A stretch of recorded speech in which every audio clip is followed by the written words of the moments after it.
Hello, listeners. This is a little bit of a preamble to this episode. So, Alexis is a young lady who is a survivor of an eating disorder, and yes, it is about anorexia. I understand that this podcast is primarily for, it's called Bleep Midlife Bulimia, so mostly for midlife bulimia. But when a young lady reaches out to me and says, I want my voice heard, I'm not going to turn that away. So I hope that you listen to this and understand what she went through, and how she is feeling, and how it inspired her, which is absolutely wonderful. And to a certain point, to me, it brought me back to when I began my eating disorder. Although I was not anorexic, I was bulimic. However, there was a little bit of a correlation there that I could understand. So I hope you listen to this, understand that this is just beautiful, that we do have some young people out there that are still reaching out and saying, hey, I want you to know. Welcome to the Bleep Bulimia podcast with guest Alexis Smith, eating disorder survivor and speaker. Hi, everyone. I am Lorianne. I'm the host of Bleep Bulimia. And today I have Alexis Smith. And Alexis is an eating disorder survivor, and she's also a speaker. And I want to thank you for being here today with us. Thank you. I appreciate you having me on. So we'll get right into it. Tell us a little bit about your experience in life with eating disorder. So I guess starting way back when, growing up, I was always very active. I was always very perfectionistic when it came to especially academics. And I was always very involved in extracurricular activities. I did dance, I did soccer, I played piano, just everything that I could fit in my schedule. And then I think it was right around about 7th grade when I started to develop some depression, but I didn't honestly know at the time what to call it. I didn't have a word for it. Looking back now, I can see that that's what it was to a T. Like, there's no doubt about it. But at the time, I didn't really know what to do or what this was or what I was experiencing. And that was a very, very difficult time in my life. And I honestly don't really know how I got out of it, but things just started to look up after about a year or so. About a year or two went by, and I decided that I really wanted to get healthy. I was in 9th grade at the time, and I set a goal on January 1st of 2017 to be healthier. And that was really all it was. It was very healthy. It was a good goal. There was nothing too crazy about it. It was just eat better and exercise more. And that's how I was going to do that. And slowly but surely, things started to get a little haywire. It started to kind of, fumble out of control. And looking back now, it appears as if my eating disorder had kind of started about a year or two even before that. When I started to record what I was eating and take notes of different calories or exercise tracking or whatever. And then I tracked everything at the time I was in 9th grade on my Fitbit. I had a fitness tracker at the time, and it made it very easy for me to develop an eating disorder. All I had to do was scan the barcode and it would log it, for me, and different things like this. And so I tried to meet all of those goals that it would have set for me, and stay under my calorie count, my budget that I had for myself. And it was an exponential decline of my health, mentally and physically. And thankfully, it was able to be caught early for me. And therefore, I was able to have a very fast and full recovery, which I am forever grateful for. So my mom kind of came to me, and my parents were kind of, suspicious of what was going on. And they kind of pulled me aside and eventually asked, are we dealing with a potential eating disorder? And by that time, I had kind of already admitted to myself, what, I have a problem with food. This isn't normal. Most people aren't crying over what they're eating. Most people aren't spending so much time consumed by food. Most people aren't, the physical symptoms were overwhelming. I couldn't quit thinking about food. I was constantly cold. My hair was thinning. Like, it was just brutal. And that's when I was officially diagnosed by my pediatrician, was in October of that year, with anorexia. And then I was admitted to Primary Children's Hospital here in Salt Lake City, Utah, and they took great care of me. I'll always have a very special place in my heart for primaries, but at the time I did not want to be there. I was there for 6 days. I didn't know how long I would be there originally, but I ended up being there for 6 days, and there I had an NG feeding tube placed, so that went up my nose and down my throat and into my stomach. Physiologically, my metabolism was skyrocketing. I was very defiant with my meal plan and different things like that. So that really aided in my recovery as much as I absolutely hated it. And then I left the hospital with that feeding tube. I would have that for the following 4 months. So 24/7, I went to school with it. I went Christmas morning with it, New Year's, everything, all the way until February 7th. So from October 9th to February 7th, I had that feeding tube taped to my cheek. And I did that every single night. When I went to bed, it would do night feeds, and my parents would help set that up for me. So recovery was brutal. I mean, I had therapy once a week, a dietitian twice a week, pediatrician about once a month, obviously night feeds every night. My parents plated my food for me. So recovery was hard. It was not easy. And there was a point in time when I didn't want to recover, that having an eating disorder was easier. I was like, this is ridiculous. Having an eating disorder is easier than recovery. But I think if I knew now, if I could see myself now back then, I would have recovered so much faster and put so much more strength into it than I did, because I didn't understand how great being recovered was. I didn't understand the full scope of it. And so that's my message today, is that it's so worth it. It's so possible. And eventually, after my eating disorder, I really started to get into advocacy. I knew that this would be a part of my life forever.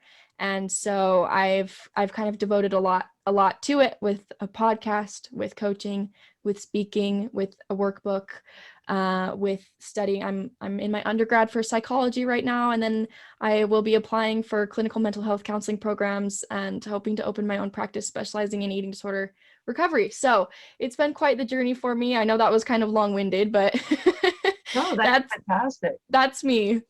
Well, I have a lot of questions on that one. And just quickly, this is something afterwards. I'll have to get you in contact with the lady that I spoke to previously on my previous podcast. Very interesting. And she's been in the field, so it might be a good connection for you there. I was just wondering, so there's a few things that come to mind. So your parents, wonderful that they, picked up on it, because there's some parents that either don't pick up on it, or when they pick up on it, it's a very difficult thing to speak to the person who has the eating disorder and to even get them to go in. Now, how did you initially feel when your parents approached you with it? So my mom had come to me a couple of different times and was just kind of like, Lexi, are you losing weight? Lexi, are you dieting? Lexi, what's going on? And I just kind of brushed it off. I was kind of like, oh no, I'm fine. Cause what do you say? What do you say? I wasn't in a place mentally that I knew what to say. I didn't know what to do. I was malnourished, and I had no idea what to do. And so eventually I had a doctor's appointment, just like a regular well child, whatever doctor's appointment. And I knew that they were going to figure this out. They were going to say, okay, eating disorder, perfect poster child for an eating disorder. And so I knew that my mom would know, because my mom was going with me to the appointment, and therefore I knew my dad would know because my mom knew. So my mom came to me the night before and said, Lexi, are we dealing with a potential eating disorder? And I just remember crying on my floor. We were both sitting on my bedroom floor, and I was just sobbing. And my dad came down, and my mom asked, is it okay if I let dad in? And I said no. I was like, and I'm super close with my dad, probably almost even closer to my dad at that time, before my eating disorder, than I was my mom at the time. But I was like, I can only handle one parent right now. That I've maxed out. Like I can't do that. And so it was just me and my mom, and we just sat there crying together, really. And honestly, that night was one of the most hopeful nights of my life. I don't remember what was said. I don't remember what my mom told me, except for the fact that she was kind of like, you know what? Whatever this takes, however long this takes, however much money it takes, if we have to move across the country to get you treatment, whatever we have to do, we will do. And it's going to be fine. And we're going to make it work. And so I went to bed that night, obviously not knowing what was yet to come. And I fell asleep just so hopeful, going, oh my gosh, okay. And in my brain, I was thinking, the worst is over. I've made it. I'm going to get help. I'm going to get treatment. And I was filled with literally so much hope. And so I don't think I was in a place mentally or physically that I could have even put up a fight. Once they told me I was going to the hospital, I didn't want to go. I didn't realize that I had to stay there for like multiple nights. And I didn't want to be there. And I obviously cried a lot. But I couldn't physically put up a fight. I wasn't able to do that. I was so weak, and mentally I was exhausted. And I think I knew myself that I needed treatment and that I needed as much help as I could get. And actually, it's kind of funny, on the way to Primary Children's, we took the wrong exit. And I was the one sitting there with my mom's phone saying, no, get back on this road, get back this way, trying to get us to the hospital. And I think I was really desperate. I did. I didn't have another option but to recover. I mean, this is said in a very odd way, but you're very lucky that you felt that way, because a lot of people who struggle with any kind of eating disorder, it becomes very intrusive when a parent comes to you and speaks straight to you about it, to the point where sometimes it even becomes even more hidden and more of a rebellion. So you know, how you reacted to it, and even how your mother, you know, stay on the floor and crying, because there are some, I don't see it so much in this generation now, but when I was going through it, the parents were so fearful, and there wasn't a lot of information out there, that they would just attack you, you know, well, gain weight, you know, Right. you know, and it was like, don't force me, because you know what's going to happen. I'm just going to go back into that rebellious. And I wasn't a rebellious child, but when it came to my eating disorder, I became rebellious. So it's wonderful in how you dealt with that aspect of it. And that was the other thing I was going to ask you about, because again, when I had a friend who was anorexic, and we're talking, I don't think I've ever seen a walking skeleton before, and it was unnerving. But then they put her into hospital, much like you. She was on tubes. They gained her weight up to 170 and then released her. Now the point is that they fixed what did they do? It was like a bandage, right? Like, so emotionally and mentally, she wasn't receiving the help. They just physically fixed her, but they didn't mentally fix her. So you were saying you went to therapists. Now, how did that work for you? Yeah. So first of all, going back to what you were saying, my parents definitely did not, they definitely had no idea what they were doing. And it was really hard for them, because they're like, okay, do I give them tough love and say, Lexi, you've got to eat this, you've got to do this, you've got to follow your meal plan? Or do I say, oh my gosh, I can only imagine, do I sit here and cry with you? And so it was a hard combination for them. And they definitely they've learned so much about eating disorders throughout this process. I mean, they didn't know anything more than just the average person. Neither did I before this experience. So they learned a ton along the way. And I was very deceiving with my eating disorder prior to my diagnosis. So before, for example, my mom would say, Lexi, what did you have for lunch today? And I would say, well, I packed this, and this. I didn't eat it all, but I packed it. So things like that. I was sneaky. No one knew what was going on. No one knew I was tracking calories. No one knew I was sneaking into my parents' bedroom 4, 5, 6 times a day to weigh myself. No one knew that. So I was very deceitful, but I don't know if I would say rebellious. So I don't know. My eating disorder was tricky in that regard as well. But going back to what you were saying about therapy with an eating disorder, therapy is critical. And I'm not going to lie to you. I hated therapy. I hated it. I don't personally think I love my therapist to death. I wouldn't be fully recovered without her.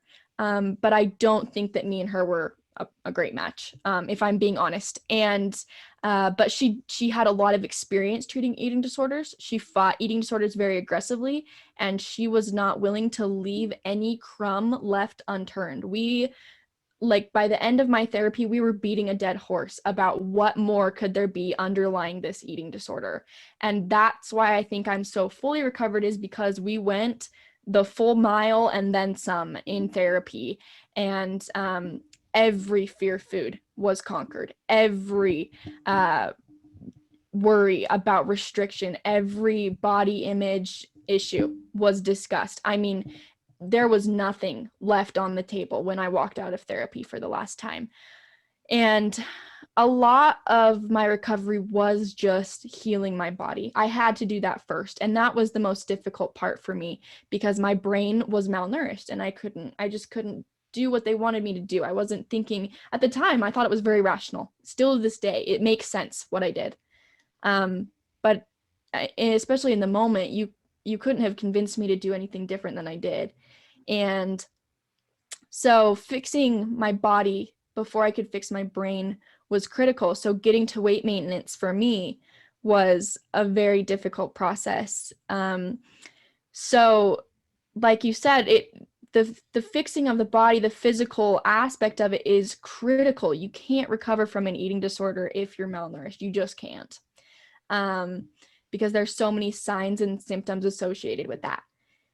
But you're also not going to be able to sustain recovery or to reach complete recovery without healing the mind. So it's a combination of the two, and it's critical for both to have both. So I would say a team. It takes a team, a dietitian, a therapist, a pediatrician, I mean, whatever else. It depends on the situation. But for me, it was those three individuals. Great. Now, I don't know if this is too much to ask, but would you be able to share with our listeners any one aspect that, you're talking about the no crumbs unturned, any one of those crumbs that you can share with us? Yeah, so for example, I like to use the no crumbs unturned just because it makes sense for eating disorder. But for example, I think there's a point in recovery where you could sustain an eating disorder for the rest of your life. You could get to a point in eating disorder recovery where you were doing good enough. You were able to live a fairly decent life. Maybe you're still counting calories on the side, or maybe you're still really a little bit worried about your weight over here, or maybe there's still that one fear food. Like, for example, my biggest fear food was Pop-Tarts. Now I could go the rest of my life and avoid a Pop-Tart, no problem. That is not required to live, right? But for me, it was such a big deal that I had to overcome that fear food. And so that's kind of that in-between state of recovery.